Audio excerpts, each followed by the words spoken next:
Salam sejahtera. Hari ini saya telah dirujuk dua buah peti keselamatan berjenama Sherlock dengan masalah langsung tidak berfungsi, dan lampu indikator ni juga tidak menyala. Okey, so masalah sejagat peti keselamatan ialah di sini. Biasanya apa yang berlaku ialah bateri telah bocor dan dia menghakis terminal bateri. So apa yang kita perlu lakukan ialah kita buka, kita bersihkan terminal bateri dan gantikan dengan bateri yang baru. Lepas tu dia boleh digunakan semula. Okey, so apa yang saya nak kongsikan hari ini ialah cara bagaimana kita nak tukar kata laluan peti keselamatan ni. Okay. Sebelum tu saya telah banyak dirujuk peti keselamatan untuk dibaiki, dan biasanya apa yang kita harus lakukan untuk mengunci ialah kita pilih kata laluan kita. Contoh, saya nak guna 1, 2, 3. Lepas tu tekan lock, dia akan kunci. Okay. Kalau nak buka balik, kita tekan 1, 2, 3 dan dia akan buka semula.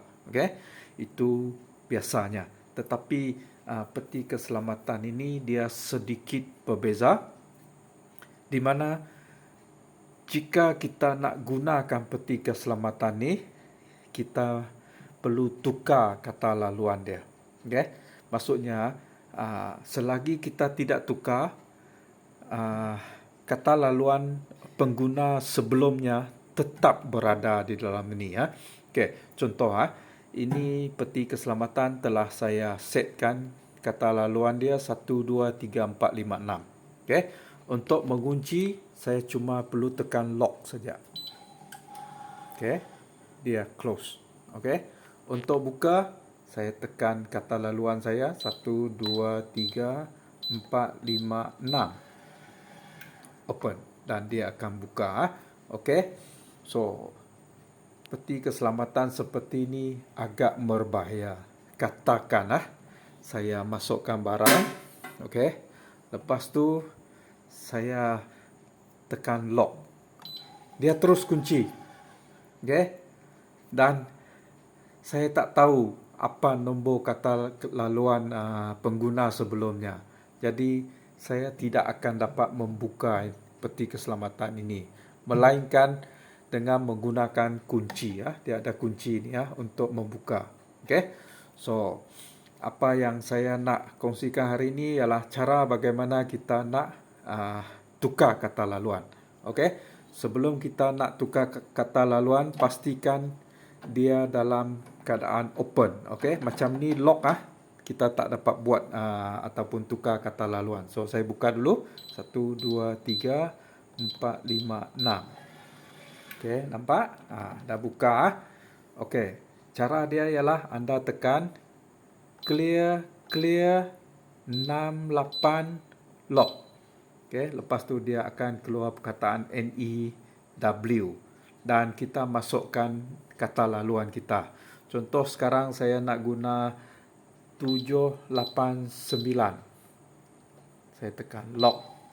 Okey, so dia dah kunci. So maksudnya sekarang kata laluan telah ditukar kepada 789. Saya tak boleh buka guna 1, 2, 3, 4, 5, 6 lagi. Saya bagi contoh 1, 2, 3.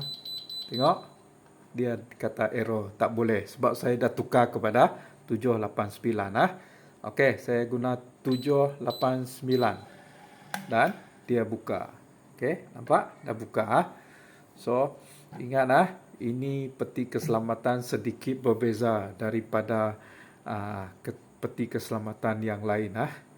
Untuk menukar password, kita cuma perlu tekan clear 68 lock. Okey, nampak new, dan kita masukkan kata laluan kita.